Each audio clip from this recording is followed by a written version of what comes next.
Comment accueillir sereinement son chiot? Alors, pour accueillir sereinement son chiot, je vous présente déjà le sommaire.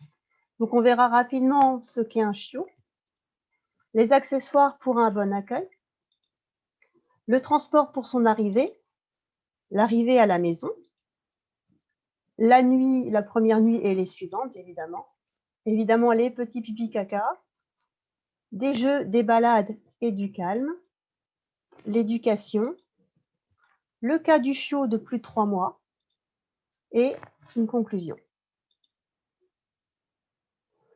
Alors, qu'est-ce qu'un chiot? Un chiot, c'est un bébé. C'est aussi un chien en devenir. Donc, vous accueillez un petit chiot chez vous, un bébé, qui deviendra un chien, votre compagnon. Le chien, le chiot, c'est un être social. Il a besoin de contact, impérativement. C'est un petit mammifère social qui vit en groupe. Il a besoin donc, du contact de ses frères et sœurs, de sa mère au départ. Et ensuite, il a besoin du contact de sa meute, de sa famille meute. Il va avoir une période de socialisation. Donc, avant cette période, il va téter principalement, il va découvrir sa mère et sa fratrie. Et ensuite, il a une période de socialisation de 3 semaines à 3 mois. Et l'adoption, en général, se passe durant ce laps de temps, entre 8 et 10 semaines. En général, l'adoption légale est à 8 semaines et on peut adopter également à 10 semaines. Mais attention, la 9e semaine est une période sensible pour les chiots. C'est un peu comme chez les enfants humains qui ont une période vers les 2 ans, ils sont un peu plus sensibles, ils sont un peu plus timides. Et alors qu'avant, ils étaient totalement joyeux, etc. Mais à ce moment-là, le chiot a une période bien plus sensible et un rien peut le marquer et le marquer assez durablement. Donc, si votre chiot est peureux ou anxieux parce qu'il a été adopté à cette période-là, ou s'il a connu un salon du chiot, à ce moment-là, n'hésitez pas à consulter rapidement l'association. Alors, entre cette 3e semaine et ce 3e mois, c'est une période vraiment très intense, pendant lesquelles il va connaître beaucoup de choses. Donc, les codes de communication canin avec sa maman et sa fratrie. Et ça, c'est impératif pour son bon démarrage dans sa vie de chien, de futur chien. Et il a besoin de ces codes canins pour pouvoir avoir des interactions avec d'autres chiens. Il va connaître la socialisation aux humains, donc déjà à l'élevage, avec les humains qui le prennent en charge. Et s'ils font bien les choses, ils lui ont présenté différents types d'humains, des enfants, des personnes âgées. Et bien sûr, cette socialisation aux humains continuera avec vous, avec votre famille et avec les humains que vous lui présenterez, avec les personnes qui viendront chez vous ou alors pendant les balades. Il y a également la socialisation aux autres animaux, très importante pendant cette période, parce qu'il va faire connaissance avec des animaux. Et si ces animaux-là, vous les côtoyez régulièrement, il est bon de lui faire rencontrer ces animaux à cet âge-là.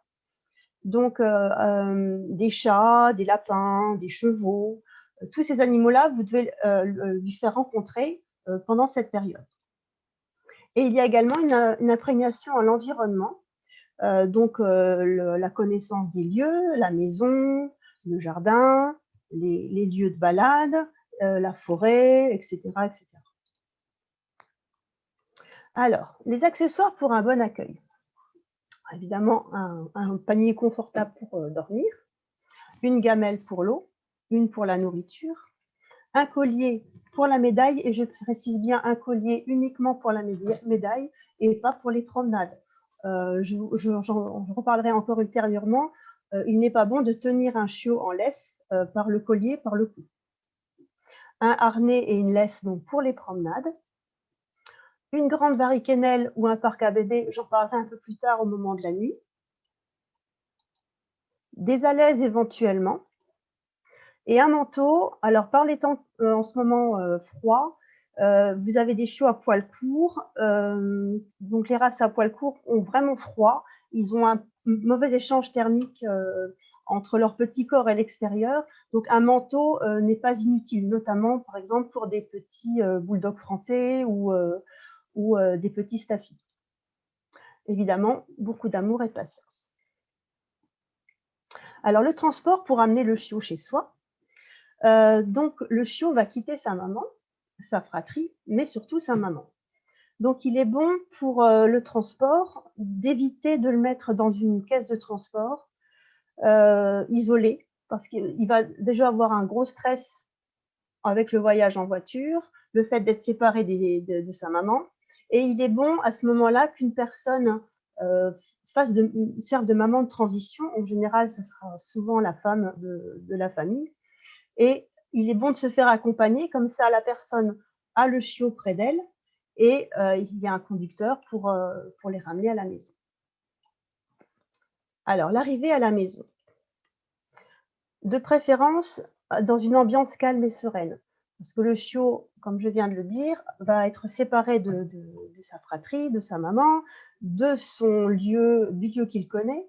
Il arrive dans un autre lieu, il a subi un transport, donc il est bon que l'ambiance soit calme et sereine pour l'apaiser.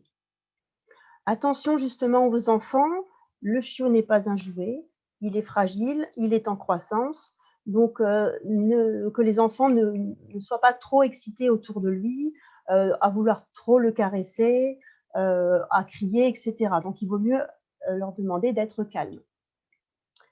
Évidemment, on va laisser le chiot découvrir la maison, les odeurs. C'est un nouveau lieu qui est immense pour lui. Il ne le connaît pas, donc il a besoin vraiment de le découvrir de toutes les manières. Donc il va regarder, il va sentir. On va lui installer un petit coin dodo dans le salon, parce que souvent les chiots vraiment petits peuvent être excités, s'amuser et tout d'un coup, pouf, ils s'écroulent de fatigue. Donc ils ont besoin vraiment de se reposer. On lui prépare de l'eau fraîche à volonté et il aura 4 repas par jour tant qu'il est tout petit, puis on passera vers ses 4 mois à 3 repas par jour, puis à 2 repas après 6 mois. Alors la nuit. Alors, contrairement à ce qu'on entend souvent partout, impérativement garder le chiot avec soi dans la chambre. En fait, le chiot va être séparé de sa maman et de sa fratrie, donc il dormait avec eux, et il a absolument besoin d'être en contact avec les nouvelles personnes qui vont l'avoir et qui vont lui servir de maman de substitution, enfin, surtout la maman de substitution.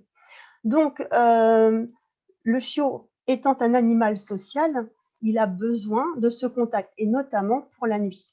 Surtout si les personnes travaillent dans la journée et qu'il y a beaucoup d'absences, à ce moment-là, la nuit, au moins, lui donner ce contact, il a besoin de sentir ce contact. Parce qu'en fait, pour un chien qui vit en meute, et il aura sa nouvelle meute famille, quand on l'isole, pour lui, c'est la punition ultime. C'est une terrible punition pour le chien quand on l'isole. Donc adopter un chiot pour l'isoler, il ne comprend pas. Pour lui, il est puni. Alors, je reviens justement à ce parc à bébés ou cette grande varicannelle. Donc, on l'installe dans la chambre avec une alaise. Comme ça, le chiot qui est petit, éventuellement la nuit ne peut pas encore se retenir. Il faudra un certain temps pour qu'il puisse maîtriser ses sphincters. Donc, il a son coin dodo dans la varicannelle ou dans le parc à bébés et une alaise pour faire ses pipis. Ainsi, on apporte une sécurisation émotionnelle au chiot et on lui apporte un bon départ pour sa future vie de chien. Alors ensuite, c'est au choix. On peut éventuellement faire un détachement vers 4 à 6 mois, parce que dans les meutes de chiens, à ce moment-là, la maman va éloigner son chiot, il va bientôt entrer dans l'adolescence, et elle l'éloigne, elle ne veut plus qu'il dorme contre elle ou près d'elle. Donc il va l'éloigner, mais pas beaucoup, un petit peu. Donc on peut procéder de cette manière, mais il n'est absolument pas interdit de garder après son chien avec soi dans la chambre, dans un panier. Alors, les pipis caca. comme je l'ai déjà dit, donc les sphincters du chiot sont immatures. Nos enfants, eux, ont des couches, les chiots n'en ont pas. Donc, ils vont apprendre à faire leurs besoins. Ils ont déjà appris par leur maman à ne pas faire là où ils dorment. Donc, la maman leur a appris que là où ils dorment, on se retient et ils s'éloignent du dodo de la maman et ils font pipi et leur petit caca un peu plus loin. Alors, pour nous, il n'a pas encore compris, le chiot, qu'il ne fera pas là où il dort, mais il n'a pas compris qu'il ne doit pas faire dans la maison. Donc, on va lui apprendre à faire dehors. Donc, quand on emmène son chiot à l'extérieur pour ses petits pipis et ses petits caca, toujours le féliciter quand il fait ses besoins dehors. Alors, n'ayez pas peur du ridicule. Hein. Oui, mon bébé, c'est bien, t'as fait un petit pipi, ça c'est super. Voilà, et le chiot va comprendre qu'il est félicité à l'extérieur pour ses besoins. En revanche, même si ça vous met en colère, quand il fait ses besoins à l'intérieur, les petits ou les gros, on ne dit rien. On l'ignore, on ne s'énerve pas, ça ne sert à rien, il ne comprendra pas. Et à ce moment-là, on profite de l'absence du chiot ou on le met dans une autre pièce, on nettoie donc hors de sa présence, ainsi on ne montre pas d'intérêt pour lui aux petits besoins qu'il a laissés. Alors on nettoie ça avec du vinaigre blanc, une serpillière, de l'eau, du vinaigre blanc ou du bicarbonate ou à la vapeur. Comme ça, quand il revient, il n'y a plus de pipi et voilà, c'est tout, c'est comme ça. Et on ne l'a pas félicité. Pour ce besoin à l'intérieur, il sera félicité à l'extérieur. Alors, pour l'apprentissage, il faut sortir le chiot régulièrement, notamment après le dodo. En général, il se réveille, il va avoir envie de faire pipi, après manger, après les jeux, quand il est un peu excité. C'est comme nos enfants et tout d'un coup, ils ont envie de faire pipi. Alors, éventuellement, si vous habitez en appartement ou alors s'il fait vraiment très froid et que le chiot est tout petit, vous pouvez utiliser des alaises parce que c'est vrai qu'en habitant au 4e étage, sortir le chiot qui veut faire pipi, le temps qu'on descende, etc., ça peut être long. Donc, on peut utiliser des alaises qu'on va mettre près de la porte et le chiot va apprendre à faire ses besoins sur l'alaise et après, il comprendra que l'alaise, on l'enlève, on n'a pas besoin de nettoyer, on enlève l'alaise et il n'y a plus donc de besoin hors de la présence du chiot. On remet une alaise et il comprendra ensuite que les besoins, c'est près de la porte et puis après, ça sera de l'autre côté de la porte, c'est-à-dire dehors. Alors, des jeux, des balades et du calme. Donc le chiot, comme je le rappelle, c'est un bébé.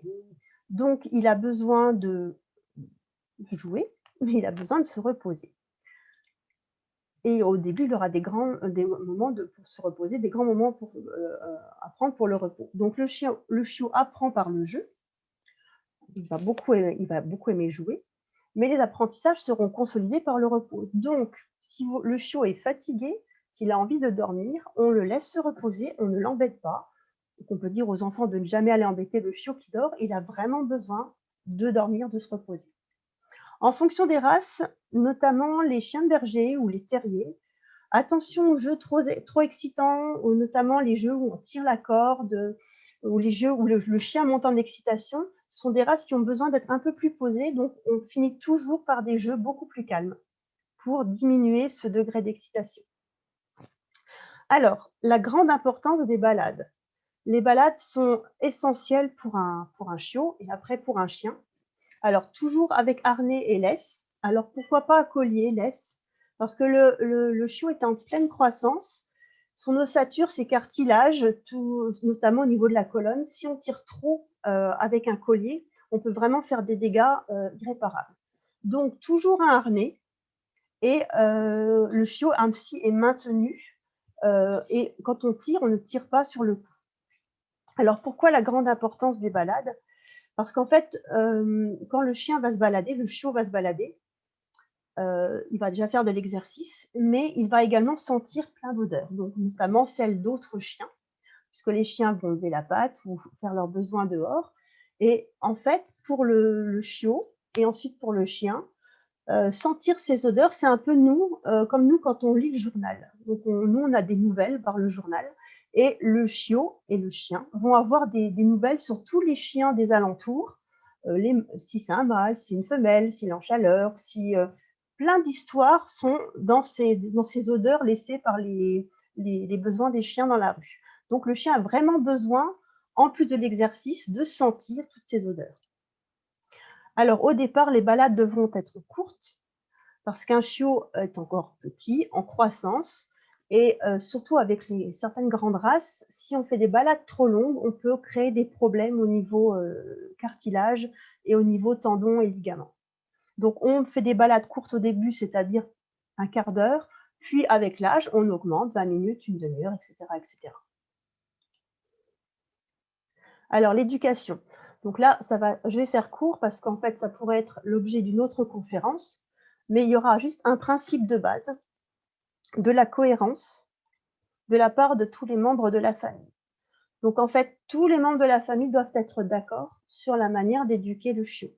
On ne peut pas tirer à U et à Dia et avoir un qui dit une chose et l'autre qui dit totalement l'inverse. Donc le chiot a vraiment besoin de cohérence.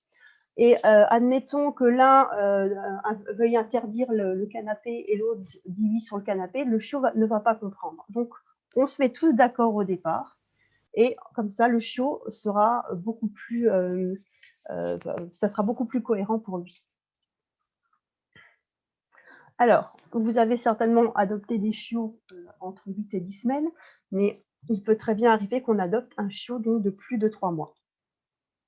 Alors dans ce cas-là, au contraire du tout petit chiot qui aura une figure d'attachement, comme une sorte de maman de substitution, on va éviter cette figure d'attachement unique parce que sinon on peut risquer que le chiot fasse de l'anxiété de séparation et de l'hyperattachement avec cette personne. Donc dans ce cas-là, tous les membres de la famille s'occupent du chiot. Voilà, tout le monde s'en occupe à part égale. Et là, aussi au départ, souvent ce chiot va être séparé des siens de l'élevage où il était ou d'autres chiens avec qui il vivait. Donc on fera dodo dans la chambre. Puis éventuellement, si on ne veut plus ensuite, on fera un éloignement progressif. Mais on peut tout à fait garder son chiot avec soi dans la chambre. Alors en conclusion, de l'amour, de la douceur, de la sérénité, de la patience et une longue complicité avec votre chien. Voilà.